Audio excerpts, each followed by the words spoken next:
The Lakers guards were seen rushing to hide the video, but by then, it was already too late. Everyone knew the truth. After the embarrassing loss to the New York Knicks, tensions were running high behind the scenes. That's when Shaq reportedly confronted LeBron in the hallway, catching him off guard. What started as a heated exchange nearly escalated into something much worse. And it all began with one major moment that set everything in motion. Because the game is different. Like, I want people to understand, and our fans to understand, that playing 82 games in the 80s and 90s is not the same as playing 82 games in the 2020s. According to insiders who were present that night, Shaq was already waiting in the tunnel before the game had even ended. He stood near the locker room entrance like a giant wall, blocking the doorway. When the final buzzer sounded and the Los Angeles Lakers began heading inside, Shaq asked one sharp question that made the entire team freeze. By that point, team executive Rob Pelinka was reportedly nervous, trying to keep the two superstars apart before things escalated. That's when LeBron realized his recent podcast comments hadn't just gone viral. They had ignited a direct confrontation with one of the most dominant figures in NBA history. The night itself had already been a disaster. On February 1, 2026, the Lakers were overwhelmed at Madison Square Garden, losing 112-100 to the New York Knicks in a game that never felt competitive. OG Anunoby and Landry Shamet scored with ease, while Luka Doncic dropped 30 points. LeBron finished with 22, but observers noted he looked every bit his age on the court. After the loss, as he walked through the MSG tunnel, he ran straight into Shaq, leaning against the wall, silent and imposing, clearly not in a joking mood. Witnesses said the tension turned intense almost instantly. Shaq didn't exchange pleasantries. He looked LeBron in the eye and challenged his recent claims that today's game is harder. Shaq questioned how the modern era could be considered tough when minimal contact results in fouls. LeBron reportedly tried to explain that the game in 2026 is faster and more skilled, but Shaq cut him off, arguing that speed means little if defenders aren't allowed to be physical. He accused LeBron of avoiding the reality of aging and playing in what he called a softer era. Shaq didn't stop there. He referenced stars like Anthony Davis and Joel Embiid, pointing to frequent injuries and missed games as evidence that today's players aren't enduring the same physical grind as past generations. In his view, players from the 1990s pushed through pain in ways that are rarely seen now. At one point, the exchange grew so heated that Lakers staff members had to step in, physically attempting to separate the two as stunned onlookers watched from a distance. To understand why Shaq reacted so strongly, many point to his unique perspective. Shaquille O'Neal entered the league in 1992 and experienced both the bruising, hand-checking era and the modern, perimeter-focused style of play. He witnessed the removal of hand-checking in 2004, the tightening of flagrant foul rules, and the gradual shift towards spacing and freedom of movement. For someone who battled nightly in a paint packed with enforcers, LeBron's claim that the game is tougher today likely felt like a dismissal of that earlier struggle. The debate often centers on pace and physicality. While LeBron argues that the modern game is faster, critics note that past teams, such as the high-scoring 1985 squads and the fast-breaking Los Angeles Lakers of the Showtime era, played at blazing speeds while enduring far more contact. Defenders in that era, including the infamous Jordan rules deployed by the Detroit Pistons against Michael Jordan, were known for punishing drives to the basket with hard fouls that sent players crashing to the floor. Shaq has also contrasted lifestyle differences between eras. Modern stars benefit from advanced recovery methods, personal chefs, private travel accommodations, and multimillion-dollar body maintenance programs. By comparison, legends like Charles Barkley and Magic Johnson traveled commercially and didn't have access to today's sports science resources. In 2025, Shaq publicly argued that LeBron's longevity is aided significantly by the conditions of the modern era, an opinion that clearly fueled the explosive tunnel confrontation. Whether exaggerated or not, the story captures a deeper generational clash, a battle over pride, toughness, and legacy between two icons of different basketball worlds. It's less physical, and he's always done this his whole career. He never really done that. So, but the fact that it's less physical, I think it definitely helped. He believed Shaq was speaking uncomfortable truths. The argument was simple. If LeBron had to fly commercial, squeeze into regular seats, and battle bruising defenders like Rick Mahorn night after night, it's hard to imagine him still dominating at 41. Back then, physical punishment wasn't occasional. It was part of the game plan. Even the GOAT, Michael Jordan, weighed in during June 2025. Jordan didn't just question the competitive fire of today's stars. He criticized the culture of load management. He made it clear that he missed an era when franchise players suited up every night, no matter the soreness, no matter the schedule. To him, the modern approach of resting healthy stars diluted the intensity and commitment that once defined the league. The comparison highlights a deeper divide between generations. In the past, durability was worn like a badge of honor. Players prided themselves on availability and toughness. Today, advanced sports science, careful minute restrictions, and long-term health strategies are seen as smart management. But to legends of the old school, it sometimes feels like the edge has been lost. That type of competition, that type of competitiveness is what I live for, and I miss it. I miss that aspect of playing the game of basketball. Michael Jordan set the standard for durability, playing all 82 games in 9 different seasons and treating availability as part of greatness. Kobe Bryant carried that same mentality, famously competing through a broken finger and refusing to sit out despite the pain. For that generation, toughness wasn't optional, it was expected. Today, critics argue that things have changed. Supporters of LeBron often defend rest days and load management whenever there's even minor soreness, saying it's about preserving longevity and maximizing performance deep into the season. But to old school legends, that approach feels like a departure from the grind they once embraced. That's why Shaquille O'Neal made waves earlier this year with his highly publicized top 10 ranking. When asked to list the greatest players ever, he placed Jordan at number 1 and Bryant at number 2. LeBron James came in at 3rd. It wasn't just a ranking, it was a statement. In Shaq's eyes, the edge, the durability, and the relentless mindset of MJ and Kobe still set them apart. Number 3, I'm going to go with the King, LeBron James. Number 2, I'm going with rest in peace, Kobe Bean Bryant. And number 1, the greatest player of all time, is Michael Jordan. Shaq's reasoning has always been straightforward. It comes down to killer instinct. Michael Jordan never needed a podcast or a public debate to explain how tough his era was. He proved it on the court, attacking every challenge head-on and dominating opponents no matter how physical they tried to be. For Shaq, that silent, ruthless response is what defines true greatness.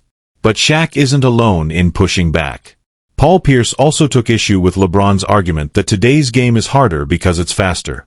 Pierce didn't just mildly disagree, he strongly rejected the idea, questioning whether speed alone makes an era more demanding. To him, physicality and mental intimidation matter just as much, if not more. Still, the real reason Shaquille O'Neal reportedly snapped in that tunnel goes deeper than a single podcast clip. For the legends who believe they built the foundation of the modern NBA, the issue isn't money, stats, or longevity. It's something intangible, the fear factor. Shaq has repeatedly said throughout 2025 and 2026 that opponents simply weren't afraid of LeBron James the way they feared Jordan or Kobe. In his view, you can't purchase that aura with $1 billion empire.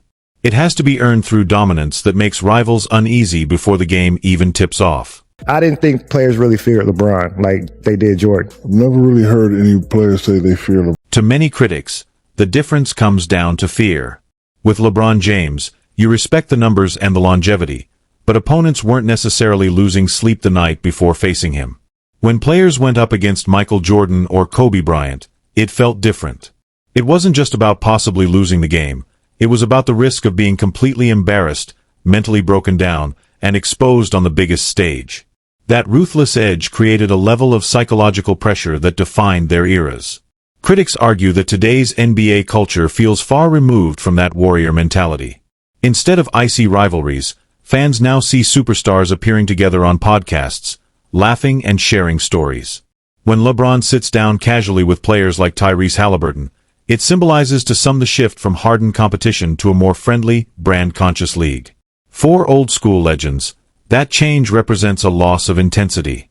That perspective helps explain why Shaquille O'Neal ranked Jordan first, Bryant second, and LeBron third on his all-time list. Having played alongside Kobe and competed in Jordan's shadow, Shaq's message was clear. If everything is on the line and you need one bucket to save your life, you're calling the Mamba. In his view, killer instinct outweighs marketing power or public image. Supporters of the older era often point to matchups like the 1989 playoff battles between the Detroit Pistons and the Chicago Bulls. Players such as Bill Laimbeer, Rick Mahorn, and Charles Oakley were known for punishing defense that pushed the boundaries of physical play. Even legends like Larry Bird endured relentless contact and still returned the next night ready to compete. In today's NBA, many of those hits would likely result in flagrant fouls, ejections, or suspensions.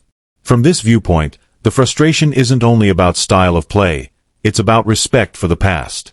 So when LeBron suggested on a podcast that calf injuries are becoming the modern equivalent of high ankle sprains, critics saw it as another example of the generational divide.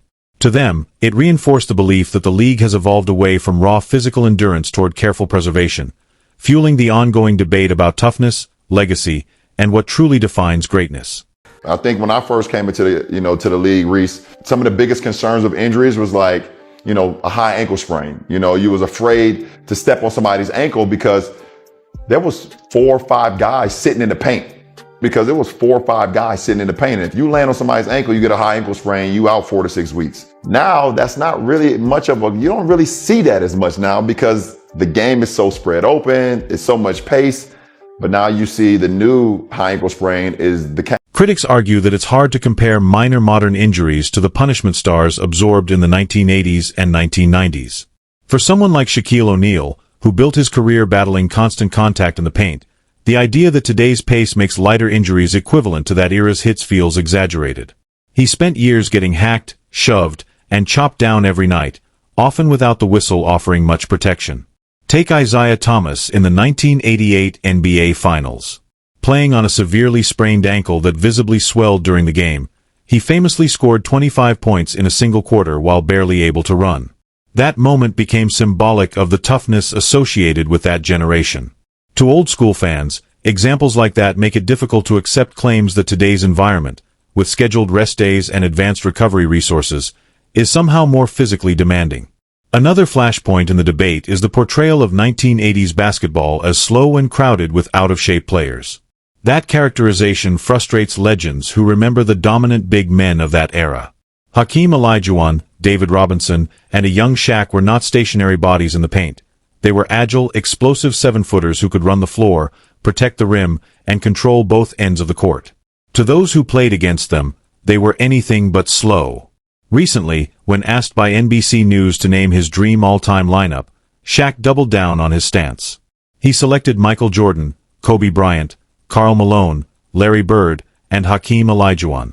Notably absent was LeBron James, a decision that once again underscored the generational divide and Shaq's belief that the defining qualities of past legends still set them apart. So if you had to do your all-time NBA starting 5, do you have one? Kobe and Mike. Okay. That's the 1 and the 2. The 3, I gotta go with Bird. Okay. 4, I gotta go with Malone. And 5, I gotta go with Hakeem. You left somebody out. No. When Shaq revealed his all-time dream team and left LeBron James off the list, while even leaving himself out, it sent a clear message. Shaquille O'Neal made it sound purely competitive. If he's building a team to win, he wants players locked in on dominance, not branding or podcast numbers. The omission wasn't casual. It felt deliberate. But Shaq wasn't the only former star fired up over LeBron's comments about speed and pace in the modern game. Paul Pierce went even further in his criticism. On his show No Fouls Given, Pierce openly challenged the idea that today's NBA is tougher because it's faster. Sitting alongside Danny Green, who attempted to defend the modern style, Pierce cut him off mid-discussion and argued that speed without physical resistance doesn't prove superiority. In his view, players in the 2000s had to fight through screens and absorb contact, whereas today, defenders simply switch assignments and call it strategy. Pierce's main argument was that the current pace looks impressive partly because referees restrict physical contact. He pointed out that in earlier eras, big men like Ben Wallace and Kevin Garnett made every drive into the lane a risky decision. There was a physical price to pay just to attack the basket. Without that resistance, he suggested, speed alone becomes misleading. There's also personal history fueling Pierce's intensity. His rivalry with LeBron dates back to the 2008 playoff battles between the Boston Celtics and the Cleveland Cavaliers, highlighted by a legendary Game 7 where both stars erupted for 40-plus points. That series symbolized the grit and hostility of that era. Pierce has long maintained that LeBron's move to the Miami Heat marked a turning point in the rivalry, as it took a new super team for LeBron to consistently break through in the East. From Pierce's perspective, the modern defensive system, heavy switching, minimal hand-checking, and perimeter spacing, benefits offensive stars. He has argued that in the 1990s and 2000s, if you were assigned to guard a superstar, you stayed attached, fought through screens, absorbed hits, and lived with the outcome.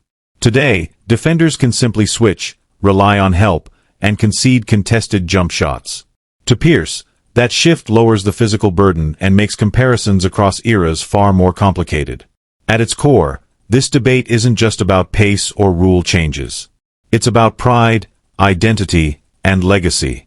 Former players see toughness as the defining currency of greatness, while modern stars point to skill evolution, speed, and efficiency. And as long as those perspectives collide, the generational argument around LeBron's era versus the past isn't going away anytime soon. Yeah, mentally so many times I'm bruised up after the game. My shoulder hurts. It's definitely more physical. It's hurting. So why were more guys playing 75 games a year then? Because we was tougher. Well, now we're switching everything. Paul Pierce closed the discussion with a blunt statement: today's basketball is just too clean. Speaking directly to Danny Green, he argued that modern stars are able to post massive numbers partly because the league no longer allows true enforcers to control the paint. According to Pierce, players in the mold of Charles Oakley or Rick Mahorn wouldn't survive long under today's rules. Constant physical play would quickly lead to suspensions or ejections. In his view, the removal of that intimidation factor has fundamentally changed how dominant today's scorers can look. Then came a moment that intensified the narrative. On January 29th, after 21 consecutive seasons as an all-star starter, LeBron James was left off the starting lineup list for the first time in his career. For more than 2 decades, his name had felt automatic, part of the league's annual tradition. But this time, the spotlight shifted. Luka Doncic emerged as the centerpiece star for the Los Angeles Lakers, signaling what many saw as the beginning of a new era. In the final Western Conference frontcourt voting, LeBron reportedly finished tied for 9th among media voters, receiving only a handful of votes and landing 9th overall. For critics, that placement symbolized more than numbers. It felt like a turning point. After years of dominance, the league's attention appeared to be moving on. Supporters of the old-school argument used this moment to question LeBron's broader claims. If the modern NBA is truly faster and more demanding, they ask, why are players extending their careers into their late 30s and even 40s? In the 1990s, the physical toll often wore stars down much earlier.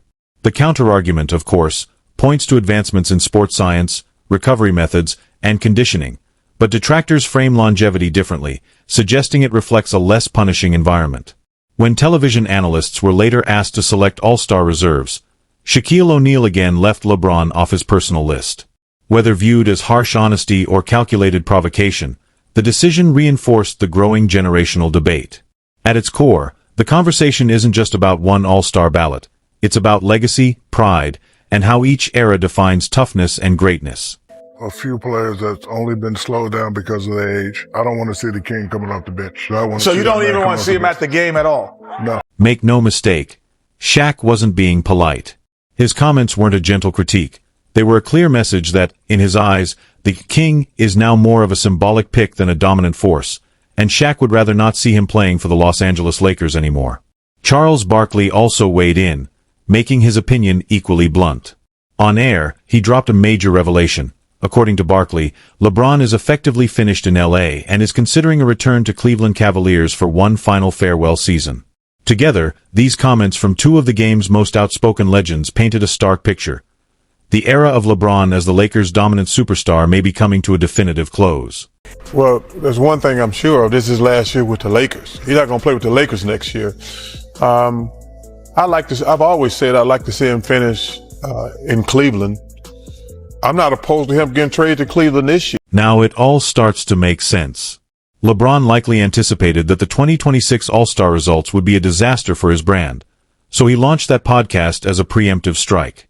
By redirecting the conversation toward a debate between him and Michael Jordan, he tried to shift attention away from the reality that the league no longer considers him a top 5 player in his own conference. The blowback hit hard because even the Lakers' own legends are siding with Shaquille O'Neal. Magic Johnson made his stance clear back in September 2025, naming Jordan as the GOAT based on dominance, not cumulative statistics. According to Magic, longevity doesn't make someone the greatest, it just proves they worked long. For Shaq, being a Laker isn't just about branding, it's about living the legacy.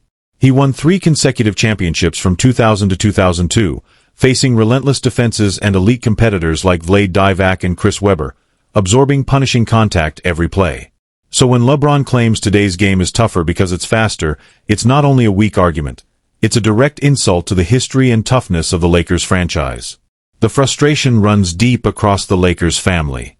On January 28, 2026, 5-time champion Ron Harper, who played with both Jordan's Bulls and Shaq's Lakers, finally spoke out. After seeing LeBron equate minor pains to serious injuries, Harper posted a short, cutting note on X. These excuses are stupid. At 62, Harper is still tougher than many current players, and he looks at LeBron and sees someone relying on rest, money, and technology to maintain longevity, rather than the pure grit Harper and Shaq endured. To them, LeBron isn't just defending the modern game, he's reshaping the narrative of hard work in a way that elevates his long career at the expense of the legends who built the league. Fans in Los Angeles are feeling the tension too. Those who idolized Magic and Shaq don't want to hear about small muscle pains, they want to see commitment and toughness. The drama feels especially disingenuous because LeBron spent his career praising past legends when it suited his story, yet now dismisses the very toughness that defined their eras. The 2026 All-Star snub wasn't a mistake, it was a signal that his era is ending. By claiming the game is harder now, he's essentially saying, if I'm not winning, it's because the rules favored me in the past. But that argument falls apart under scrutiny. You can't claim greatness based on longevity while simultaneously insisting the past was weak. The truth is clear. LeBron may hold scoring records and boast a 25-year career in a more forgiving league, but he will never earn the same respect as the men who bled and fought through the 1990s. The line has been drawn. For viewers, it's a choice. Stand with the tough, battle-tested stars of the 1990s, or side with the podcast king. The legends have made their decision, and they're standing firmly with Shaq.